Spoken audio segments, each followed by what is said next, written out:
Study IQ IAS, आपका selection हमारा mission. नमस्कार साथियों, आपको पता है भारत में SIR की प्रक्रिया चल रही है। वोटर्स के नाम फिल्टर किए जा रहे हैं और गलत नाम काटे जा रहे हैं। लाखों लोगों के नाम भारत में काटे जा चुके हैं। हालांकि आज मैं SIR पर बात नहीं करने वाला हूं। आज मैं बात करने वाला हूं उस स्पेशल एक्ट की जिसे सेव अमेरिका एक्ट कहा जा रहा है। और यह एक्ट प्रधानमंत्री नरेंद्र मोदी के तथाकथित सर्वप्रिय मित्र डोनाल्ड ट्रंप लेकर के आए हैं अमेरिका में, जिसे हाउस से पास भी करा दिया गया है, हाउस ऑफ रिप्रेजेंटेटिव से पास करा दिया गया है और अब यह एक्ट सीनेट में पहुंच चुका है।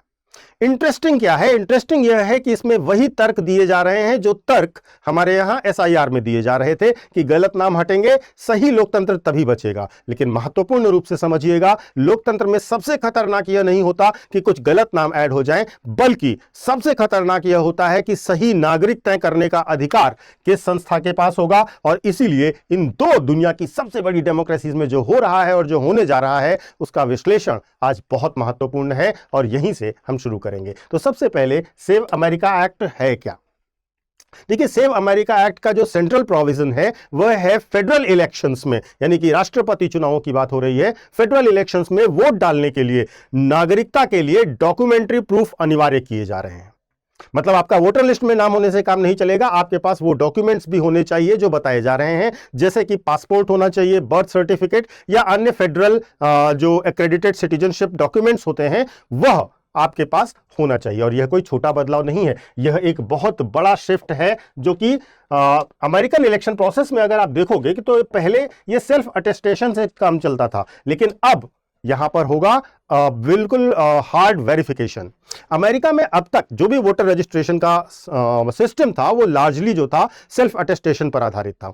एक अहम तथ्य यह है कि अमेरिका में लगभग 140 मिलियन रजिस्टर्ड वोटर हैं और जिनमें से लगभग 48 से 50% नागरिकों के पास ही पासपोर्ट है। यानी कि यह कानून सैद्धांतिक रूप से सभी पर लागू होता है, लेकिन व्यवहारिक रूप से अगर आप देखें तो कुछ लोग कुछ वर्गों को स्पेशली डिस्प्रपोर्शनेट रूप से यह प्रभावित करता है। और यहीं से यह कानून एक तकनीकी सुधार नहीं बल्कि पॉलिटिकल रीअलाइनमेंट का एक टूल बन जाता है। और यही रियलिटी का गैप है जो आपको समझना चाहिए।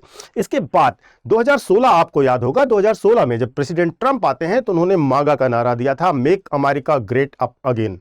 जो मागा की पॉलिटिक्स थी, वह मागा की पॉलिटिक्स एक वॉल को डिनोट करती थी, भौतिक सीमा को डिनोट करती थी और कहते थे कि सीमा के पार दुश्मन है जो इन्फिल्ट्रेट कर रहा है और हमें एक वॉल बनानी चाहिए अपने प्रोटेक्शन के लिए। लेकिन 2026 आते आते ट्रंप ने अपनी रणनीति बदल दी। अब दीवार कंक्रीट की नहीं, कागजों की बना रहे हैं वो, और यह है मागा 2.0। और इसके अंतर्गत वे क्या कर रहे हैं? इसके अंतर्गत ट्रंप ने यह समझ लिया है बहुत बेहतर ढंग से कि लोकतंत्र में सत्ता का रास्ता सिर्फ मतदाताओं की संख्या से नहीं होता, बल्कि मतदाता की परिभाषा तय करके भी बदला जा सकता है। और यह रणनीति नई नहीं है। अमेरिकी इतिहास में अगर आप देखोगे तो बहुत सारी चीजें होती रही हैं इससे रिलेटेड, जैसे रेजिडेंसी टेस्ट होता था, लिटरेसी टेस्ट रिक्वायरमेंट होते थे और ये सब एक प्रकार से एडमिनिस्ट्रेटिव रूल्स के रूप में पेश किए गए थे। लेकिन आज की अगर हम बात करें तो सेव अमेरिका एक्ट वास्तव में 21वीं सदी का उन्हीं पुराने सिस्टम्स का अपग्रेडेशन है और यह निश्चित तौर पर बाहर कर देगा एक बड़े वर्ग को। तो अगर आप देखें तो पहले पोल टैक्स क्राइटेरिया रखा गया, फिर लिटरेसी टेस्ट का क्राइटेरिया रखा गया, लेकिन अभी काफी आगे बढ़ गया है मामला और यह मामला पहुंच गया है सेव अमेरिका एक्ट तक। तो यह 21वीं सदी का एक नए तरीके का फिल्ट्रेशन है। ट्रंप एक तरीके से नैरेटिव सेट करते हैं। ट्रंप का जो नैरेटिव है वो इलेक्शन इंटीग्रिटी पर आधारित है। ट्रंप का यह मानना है और उनका यह दावा भी है कि कमजोर वेरिफिकेशन से अवैध मतदान होते हैं और अवैध मतदान जो होते हैं वो वास्तव में देश के लोकतंत्र की चोरी है। लेकिन इनका जो विरोधी पक्ष है, जो आलोचक हैं, उनका सवाल एक अलग सवाल है कि क्या लोकतंत्र में वैधता केवल फ्रॉड रोकने से आएगी या फिर मैक्सिमम पार्टिसिपेशन से आएगी, अधिकतम लोगों के अधिकतम भाग लेने से आएगी। तो स्ट्रिक्ट वेरिफिकेशन ज्यादा इंपॉर्टेंट है या वीक वेरिफिकेशन करके भी अगर हम ज्यादा से ज्यादा लोगों को मतदान की शक्ति दें वह ज्यादा इंपॉर्टेंट है। देखिए, अमेरिका में गरीब रहते हैं, अश्वेत रहते हैं, लैटिनो, बुजुर्ग नागरिक, इन वर्गों में सिटीजनशिप डॉक्यूमेंट्स की अवेलेबिलिटी ऐतिहासिक रूप से बहुत कम रही है। यानी कि बहस अब यह नहीं है कि फ्रॉड होना चाहिए या नहीं होना चाहिए, बहस यह है कि फ्रॉड को रोकने की कीमत किस वर्ग को और किन वर्गों को चुकानी पड़ेगी, और क्या वह वर्ग ट्रंप के वोटर ग्रुप से आते हैं या नहीं आते हैं। अब भारत भी, अब एक बार पुनः विजिट कीजिए, भारत के फ्रेम को भी देखिए। भारत को जब आप इस फ्रेम में रखेंगे तो आप पाएंगे कि वोटर लिस्ट का रिवीजन जो है ये एक प्रशासनिक कार्य है और संवैधानिक जिम्मेदारी है। लेकिन अमेरिका और भारत में एक बुनियादी फर्क है। भारत में नागरिकता को और वोटर लिस्ट को अलग रखा गया है। चुनाव आयोग एक स्वतंत्र संवैधानिक निकाय है जो कि केवल वोटर लिस्ट का रिवीजन करता है, नागरिकता का निर्धारण नहीं करता।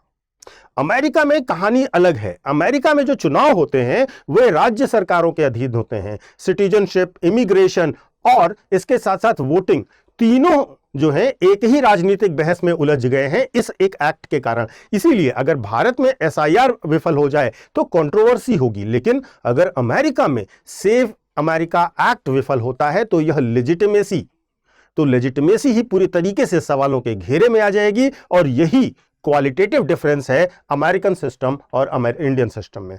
सबसे इंपॉर्टेंट तथ्य भी समझिएगा और इसको फैक्ट की तरह से देखिएगा कि सेव अमेरिका एक्ट जो है वो अमेरिका में वर्तमान में हाउस ऑफ रिप्रेजेंटेटिव से पास हो चुका है, लेकिन अभी कानून नहीं बना है, क्योंकि इसकी असली परीक्षा जो होनी है वो सीनेट में होनी है और यहां वह अटक भी सकता है, जिसके 3 बड़े कारण हैं। पहला कारण है नंबर।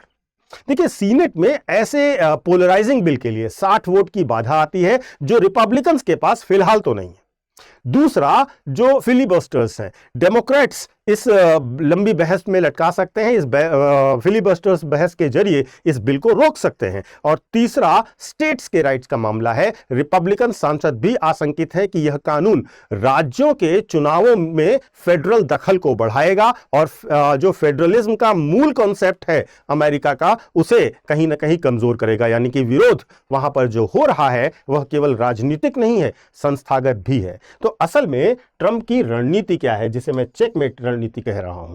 वास्तव में ट्रंप कानून पास हो या ना पास हो, इस दोनों चीजों से परे हैं।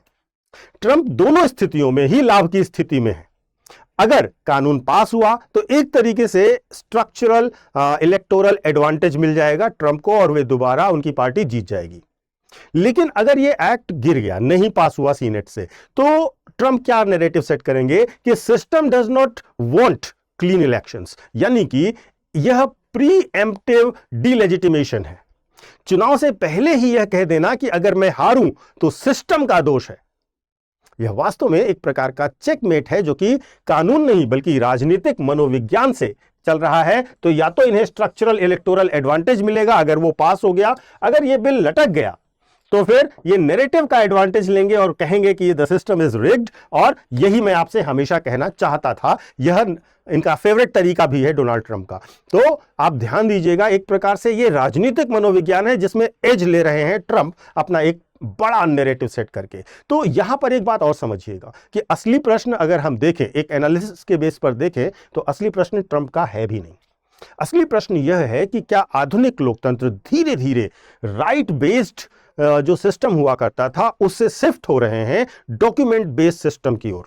आपको याद है मैंने एसआईआर की बात इसीलिए की थी क्योंकि सेम इश्यू भारत के साथ भी है। और राइट बेस्ड सिस्टम हमें चाहिए, हमें नागरिक अधिकारों से युक्त सिस्टम ज़्यादा चाहिए या डॉक्यूमेंट बेस्ड सिस्टम ज़्यादा चाहिए, यह देखना होगा, क्योंकि यह आधुनिक लोकतंत्र के लिए एक प्रकार से फिलोसॉफिकल शिफ्ट को दिखा रहा है। और अगर शिफ्ट कर रहा है तो राज्य की जिम्मेदारी केवल और केवल वेरिफिकेशन की नहीं है, यूनिवर्सल एसेस की भी है। वरना लोकतंत्र सुरक्षित तो नहीं होगा लेकिन सेलेक्टिव जरूर हो जाएगा और यह फिलोसॉफिकल चेंज का सबसे नेगेटिव एस्पेक्ट होगा।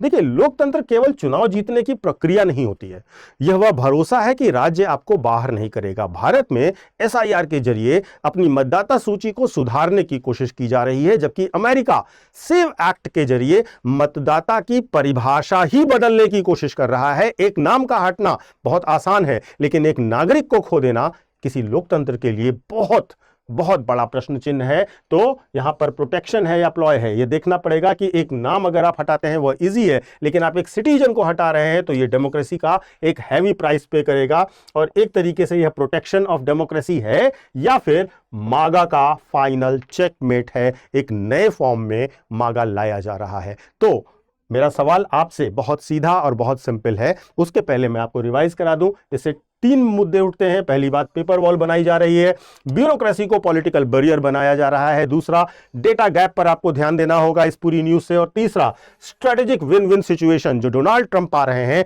उस पर आपको ध्यान देना होगा। अब फाइनली आपसे एक छोटा सा सवाल, क्या सेव अमेरिका एक्ट लोकतंत्र की जरूरत है या फिर मागा का अंतिम चेकमेट चाल? डोनाल्ड ट्रंप की इस स्थिति को आप किस तरीके से समझते हैं? और भारत में जो एसआईआर हो रहा है उस पर भी आप अपने विचार अवश्य रख सकते हैं। तो महत्वपूर्ण रूप से मैं आपको अपना एक सोशल मीडिया हैंडल्स भी बता देता हूं। यूपीएससी मेंटर पंकज सर के नाम से आप मुझे कनेक्ट कर सकते हो इंस्टा और टेलीग्राम पर, जहां पर आपको मेरे सारे वीडियोस के लिंक मिल जाएंगे। और एक छोटा सा अनाउंसमेंट उन बच्चों के लिए जो बच्चे यूपीएससी की तैयारी करना चाहते हैं, हमसे जुड़ना चाहते हैं।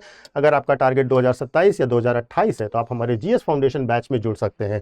हमारे जीएस फाउंडेशन बैच जो कि P2I बैच होते हैं, ये आपका प्रीलिम से लेकर के इंटरव्यू तक पूरी प्रिपरेशन करवाते हैं। आपका बेसिक से लेकर एडवांस लेवल तक with test series, writing practice, पूरी की पूरी प्रिपरेशन हमारी जिम्मेदारी होगी। आपको 18 बुक का सेट दिया जाएगा, regular classes, mentorship, hand written notes, सारी सुविधाएं मिलेंगी। और साथ ही साथ रेजिडेंशियल प्रोग्राम्स और स्कॉलरशिप्स भी हैं। और इन सब की डिटेल्स आप हमारे डिस्क्रिप्शन बॉक्स में दिए गए लिंक पर जाकर देख सकते हो वहां पर। और इसके साथ साथ आप हमारे ऐप और वेबसाइट पर भी विजिट कर सकते हो, वहां पर भी आपको इसकी सारी डिटेल्स मिल जाएंगी। अभी यह जानना क्यों जरूरी है? क्योंकि अभी हमारे यहाँ चल रही है पावर प्ले सेल, जिसके अंतर्गत आपको हमारे हर एक कोर्स पर 50% का ऑफ दिया जा रहा है। एक बड़ी सेल है, तो आपको इसका लाभ लेना चाहिए अगर आपका टारगेट यूपीएससी 2027 या 28 है। ध्यान दीजिएगा कि आपको 50% ऑफ तब मिलेगा जब आप कोर्स खरीदते समय एक कोड का इस्तेमाल करेंगे। वहां पर आपसे कोड पूछा जाएगा और वह कोड आप यूज करिएगा PK लाइव। यह फैकल्टी कोड होता है, आपको हर एक कोर्स पर मैक्सिमम डिस्काउंट फैकल्टी कोड के माध्यम से मिलता है। तो PK लाइव कोड याद रखिएगा और जल्द से जल्द ज्वाइन कीजिए। Thank you so much. Study IQ IAS, आपका सिलेक्शन हमारा मिशन।